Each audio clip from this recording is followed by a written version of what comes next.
Welcome to Pratap classes. दोस्तों, Pratap classes के YouTube channel पर आपका स्वागत है। आज है 15 अक्टूबर 2025 और 15 अक्टूबर 2025 के जितने भी इंडिया और वर्ल्ड के जो करंट अफेयर्स के क्वेश्चन बनते हैं, आज उनका अपने डिस्कशन करेंगे। पूरा वीडियो ध्यान से देखना और लास्ट में आपसे क्वेश्चन पूछूंगा जिनके जवाब आपको कमेंट बॉक्स में देना होगा। आज अपने पढ़ेंगे अमेरिकी राष्ट्रपति डोनाल्ड ट्रंप को सर्वोच्च नागरिक सम्मान, भारत की पहली ध्वनि हाइपरसोनिक मिसाइल का उड़ान परीक्षण और असम सरकार द्वारा शुरू की गई सीएम फ्लाइट योजना। तो इनकी आज हम चर्चा करेंगे पूरे लेटेस्ट न्यूज़ के साथ में। डेली आपको सुबह ये करंट अफेयर्स की क्लास आपको मिलती है और ये क्लास जो भी साथी bank, UPSC, SSGD, RS, railway, Delhi police, ऐसा एग्जाम, फर्स्ट ग्रेड, कोई भी एग्जाम हो, सभी के लिए आपको कंटिन्यू डेली करंट अफेयर्स की क्लास आपको लगातार मिलती रहेगी, राष्ट्रीय एवं अंतर्राष्ट्रीय करंट अफेयर्स की। तो करते हैं स्टार्ट आज की क्लास। सभी साथी एक बार करेंगे सेशन को लाइक शेयर। सभी साथियों को प्यार भरा नमस्कार, गुड मॉर्निंग। सबसे पहले हम करते हैं कल के क्वेश्चनों को रिवाइज। कल हमने पढ़ा किन अर्थशास्त्री को 2025 में अर्थशास्त्र का नोबेल पुरस्कार मिला। तो Joel Mokyr America, Peter Howitt America और फिलिप एगियन यूके के हैं। इनको मिला अर्थशास्त्र का नोबेल पुरस्कार।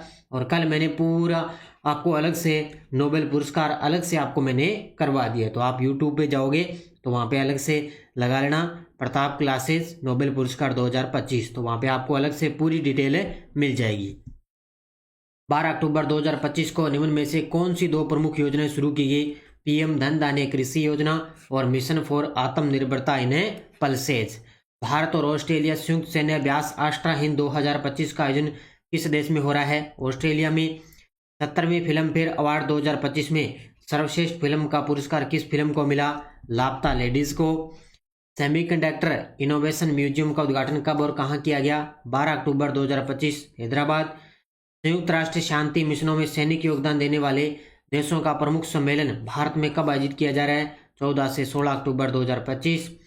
प्रधानमंत्री मोदी ने उड़ीसा में बीएसएनएल की 25वीं वर्षगांठ के अवसर पर पूरी तरह से स्वदेशी 4G नेटवर्क सेवाओं का शुभारंभ किया है। तो ये थे कल के क्वेश्चनों का रिवाइज। ये वार्षिक करंट अफेयर 2025 की टेस्ट सीरीज है।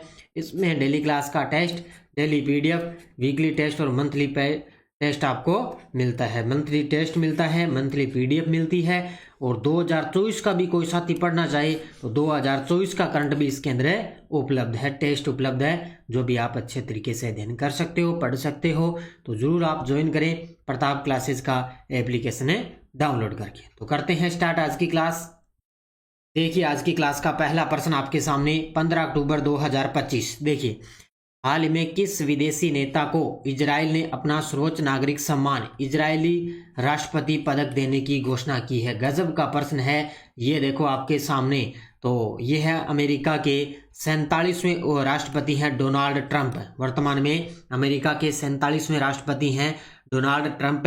इनको इजराइल ने अपना सर्वोच्च नागरिक सम्मान इजरायली राष्ट्रपति पदक देने की घोषणा हुई है। कुछ दिन पहले चर्चा में थे कि इनको शांति का नोबेल पुरस्कार मिलेगा, लेकिन शांति का नोबेल पुरस्कार नहीं मिला, तो इसलिए इनको इजरायली राष्ट्रपति पदक देने की घोषणा की जा चुकी है। तो कौन है? अमेरिका के राष्ट्रपति डोनाल्ड ट्रंप को इजराइल का सर्वोच्च नागरिक सम्मान दिया जाने की घोषणा हो चुकी है।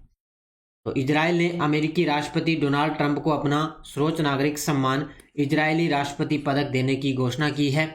इसका उद्देश्य है यह सम्मान गाजा युद्ध विराम में ट्रंप की मध्यस्थता और इजरायली बंधकों की रिहाई में उनके योगदान के लिए उनको ये सर्वोच्च नागरिक सम्मान दिया जा रहा है। क्योंकि गाजा युद्ध विराम में ट्रंप की जो मध्यस्थता और जो इजरायली जो बंधक की रिहाई है, उनके योगदान के लिए इनको ये अवार्ड दिया जाएगा।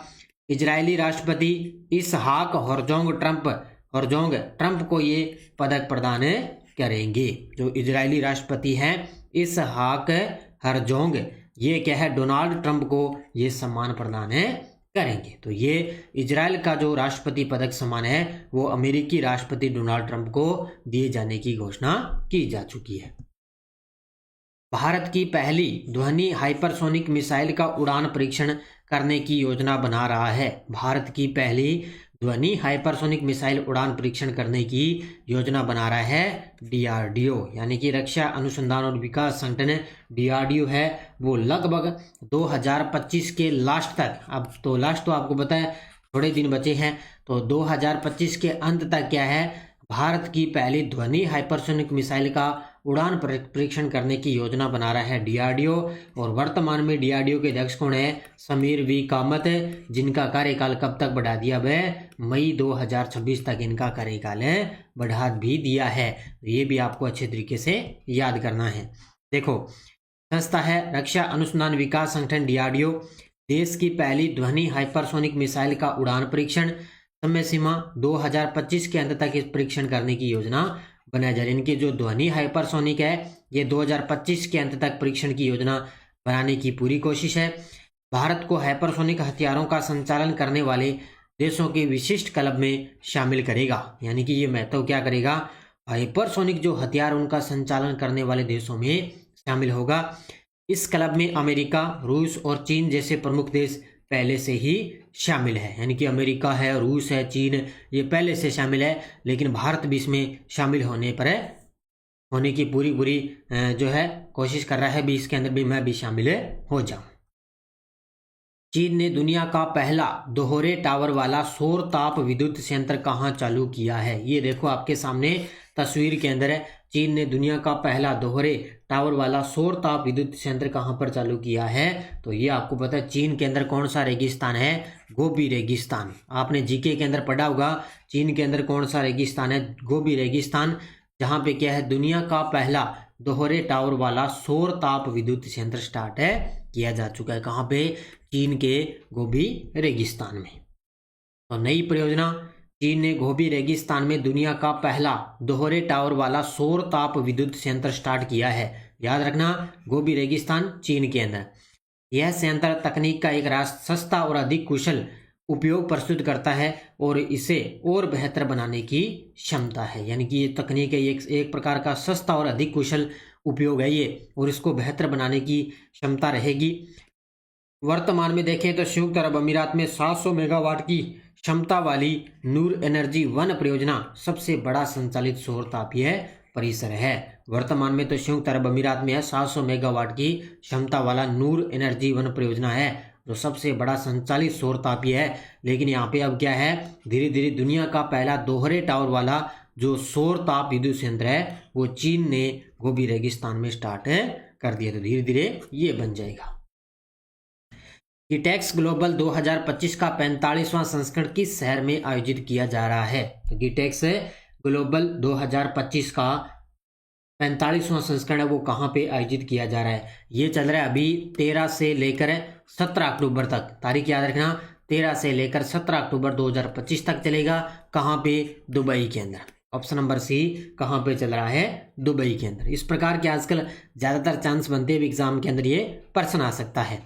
देखो, आयोजन का नाम गिटेक्स ग्लोबल 2025 दुनिया का सबसे बड़ा प्रौद्योगिकी और आर्टिफिशियल इंटेलिजेंस प्रदर्शनी कार्यक्रम है। ये दुनिया का सबसे बड़ा प्रौद्योगिकी और आर्टिफिशियल एआई प्रदर्शनी कार्यक्रम है। इसका संस्करण है 45वां। कार्यक्रम 13 से लेकर 17 अक्टूबर 2025 तक किया जा रहा है। कहाँ पे, दुबई वर्ल्ड ट्रेड सेंटर के अंदर। प्रतिभागी देश है 180 प्लस देशों से प्रतिनिधियों और प्रतिभागियों की भागीदारी। इस आयोजन में 6800 प्लस प्रदर्शक कंपनियां भाग ले रही है और दुनिया भर से 2000 से अधिक स्टार्टअप्स इस वैश्विक मंच पर हिस्सा ले रही हैं। अब ज़्यादा डिटेल ये तो नहीं आएगी किसने हिस्सा लिया, लेकिन निश्चित तौर से यहाँ से या तो 45वां संस्करण आएगा या आपको जगह पूछी जाएगी कि इसका आयोजन हुआ कहाँ पे, दुबई के अंदर।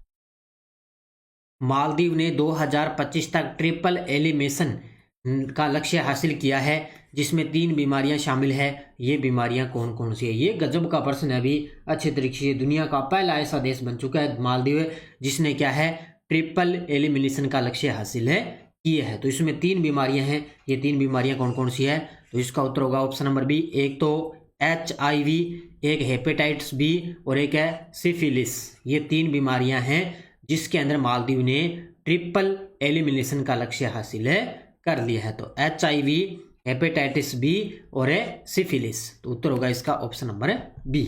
अब देखो डिटेल, मालदीव ने ट्रिपल एलिमिनेशन लक्ष्य प्राप्त किया है। मालदीव दुनिया का पहला ऐसा देश बन गया जिसने मां से बच्चे में संक्रमण के माध्यम से HIV, हेपेटाइटिस बी और सिफिलिस जैसी 3 संक्रामक बीमारियों के प्रसार को पूरी तरह से समाप्त करने का लक्ष्य प्राप्त किया है। यानी कि माँ से जो बच्चे के अंदर जो संक्रमण फैलता है इन बीमारियों से, उसको क्या, उस प्रसार को पूरी तरह से समाप्त करने का लक्ष्य प्राप्त किया, वो मालदीव ने किया है। ये गजब का प्रश्न है, अच्छे तरीके से पढ़ लेना। विश्व स्वास्थ्य संगठन द्वारा घोषणा, WHO ने अक्टूबर 2025 में घोषणा की है कि यह वैश्विक स्वास्थ्य समुदाय के लिए एक महत्वपूर्ण उपलब्धि मानी जा रही है। ज़्यादा डिटेल नहीं आएगी, ये इतना ही प्रश्न आएगा आपसे एग्जाम में। 3 बीमारियां पूछी जा सकती है, HIV, हेपेटाइटिस बी और सिफिलिस जैसी 3 संक्रामक बीमारियों को पूरी तरह से समाप्त करने का लक्ष्य मालदीव ने किया है और दुनिया का पहला ऐसा देश बन चुका है।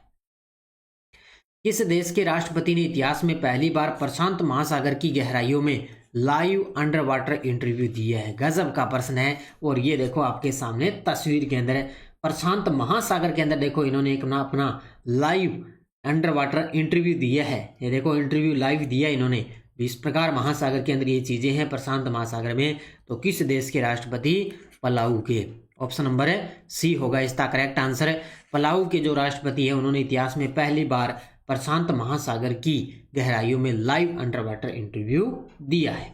देखो इतिहास में पहला, पलाऊ के राष्ट्रपति सुरांगेल विहेप्स जूनियर ने इतिहास में पहली बार प्रशांत महासागर की गहराइयों में लाइव अंडर वाटर इंटरव्यू दिया।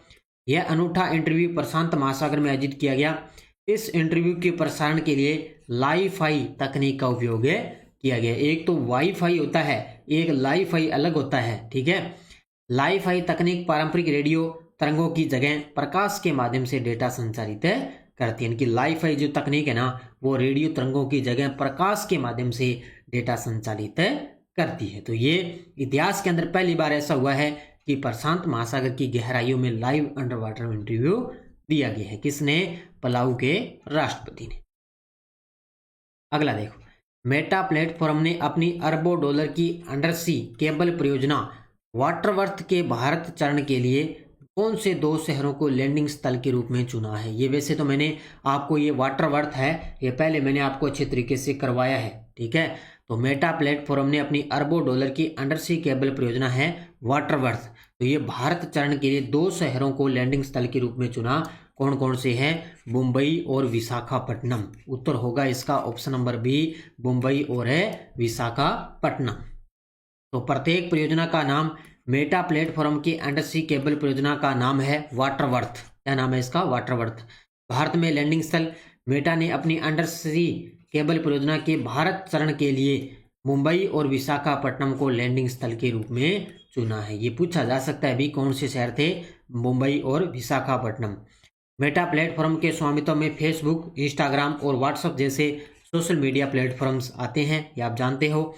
मेटा ने सिफी टेक्नोलॉजीज को भारत में अपनी लैंडिंग पार्टनर नियुक्त किया है और ये अनुबंध लगभग 50 लाख डॉलर का है। यानी कि मेटा जो कंपनी है उसने क्या है, सिफी टेक्नोलॉजीज है, उसको क्या है, भारत में अपना लैंडिंग पार्टनर नियुक्त किया है। तो ये याद रखना, इसके अंदर वाटरवर्थ परियोजना है इसकी, जिसके अंदर मुंबई और विशाखापट्टनम को लैंडिंग स्थल के रूप में चुना गया है। असम सरकार द्वारा हाल ही में शुरू की गई सीएम फ्लाइट योजना का मुख्य उद्देश्य क्या है? गजब का प्रश्न है। सबसे पहले आपको पॉइंट याद रखना है कि सीएम फ्लाइट योजना किसकी है? असम सरकार की। इस योजना का मुख्य उद्देश्य है राज्य के युवाओं को वैश्विक करियर अवसरों से जोड़ना। यानी कि राज्य के जो युवा है ना, उनको वैश्विक करियर अवसरों से जोड़ना, ये इस फ्लाइट योजना का मुख्य उद्देश्य है। किसके द्वारा शुरू की गई? असम सरकार द्वारा। तो असम के सीएम ने हाल ही में सीएम फ्लाइट कार्यक्रम की शुरुआत की। इसमें असम के युवाओं को वैश्विक करियर अवसरों से जोड़ना और उन्हें अंतर्राष्ट्रीय स्तर पर प्रतिस्पर्धी बनाने के लिए सक्षम बनाना है। इसमें युवाओं को उच्च गुणवत्ता का प्रशिक्षण, आवश्यक कौशल और प्रासंगिक युवक अनुभव प्रदान करना, ताकि वे वैश्विक कार्यबल का हिस्सा बन सके। अब याद रखना भी असम की सरकार ने शुरू किया है और मुख्य उद्देश्य है कि युवाओं को वैश्विक करियर अवसरों से जोड़ना, ये इसका टारगेट है। बस उद्देश्य आपको याद रखना है सीधा सीधा। अब देखो आपके सामने वन लाइनर करंट। पहला है, भारत के प्रत्यक्ष कर संग्रह में चालू वित्त वर्ष में स्थिर वृद्धि दर्ज की गई है। 12 अक्टूबर 2025 तक शुद्ध जो कर है वो हो चुका है 11.89 लाख करोड़ को पार कर चुकी है। 11.89 लाख करोड़ को पार कर चुकी है भारत का शुद्ध जो प्रत्यक्ष कर है वो। केंद्रीय मंत्री अश्विनी वैष्णव ने गूगल मैप्स को टक्कर देने वाला स्वदेशी ऐप मैपल्स लॉन्च किया है। तो यानी कि गूगल मैप्स है ना, उसको टक्कर देने वाला एक स्वदेशी ऐप है मैपल्स, जिसको लॉन्च किया है अश्विनी वैष्णव ने। और आर्मेनिया अबू धाबी में आयोजित IUCN विश्व संरक्षण सम्मेलन के दौरान अंतर्राष्ट्रीय संरक्षण संघ का नवीनतम सदस्य बन चुका है। कौन सा? आर्मेनिया है, वो अबू धाबी में आयोजित हुई थी IUCN विश्व संरक्षण सम्मेलन हुआ, जहां पे क्या अंतर्राष्ट्रीय संरक्षण संघ का नवीनतम सदस्य बन चुका है। ये तीनों की तीनों भी गजब तरीके का पढ़ लेना। वन लाइनर में आपको निश्चित तौर से करवाता हूं, ताकि यहाँ से पर्सनल एग्जाम के अंदर आने शुरू हो चुके हैं। ये टेलीग्राम ग्रुप है, कोई सूचना, कोई लिंक, कोई नोटिफिकेशन, ये देखो क्लास का लिंक आता है, कोई सूचना आती है आपके लिए भर्तियों की, सेंटर की, तो सब आपको टेलीग्राम पे सूचना मिलती है। पिछले वीडियो का क्वेश्चन क्या था? भारत की पहली बांस आधारित बायो एथेनॉल संयंत्र का उद्घाटन प्रधानमंत्री मोदी ने कहाँ किया? गोलाघाट, असम के अंदर। कहाँ पे किया है? गोलाघाट है, असम के अंदर। बहुत सारे विद्यार्थियों ने बड़े गजब के जवाब दिए, उन सभी को बहुत बहुत शुभकामनाएं। अब देखो question for you, Mrs Universe 2025 का ताज पहनने का सम्मान किसे प्राप्त हुआ? ऐश्वर्या राय सिंह, शेरी सिंह, प्रियंका चोपड़ा, डेनिस मॉरिस। इसका जवाब आपको कमेंट बॉक्स में देना है, ठीक है। तो ये थी आज की अपनी क्लास। ये अपनी दिल्ली पुलिस कांस्टेबल की टेस्ट सीरीज चल रही है, जरूर आप ज्वाइन कर लेना। राष्ट्रीय अंतर्राष्ट्रीय करंट अफेयर्स, SI की करंट अफेयर्स की टेस्ट सीरीज, अंतर्राष्ट्रीय, राष्ट्रीय, राजस्थान तीनों का करंट उपलब्ध हो रहा है। रीट मेंस की टॉपिक वाइज टेस्ट सीरीज चल रही है, और ये वीडियो की बुक है, बाजार के अंदर उपलब्ध है, ये भी आप लेकर अच्छे तरीके से ध्यान कर सकते हो। तो ये थी आज की अपनी क्लास 15 अक्टूबर 2025 की। लगातार आपको क्लासें मिलती रहेगी। और कल मैंने नोबेल पुरस्कार की अलग से आपको क्लास दे दी है, नोबेल पुरस्कार मैंने आपको अलग से करवा दिए, वो आप अच्छे तरीके से देख लेना। धन्यवाद। जय हिंद, जय भारत, जय राजस्थान।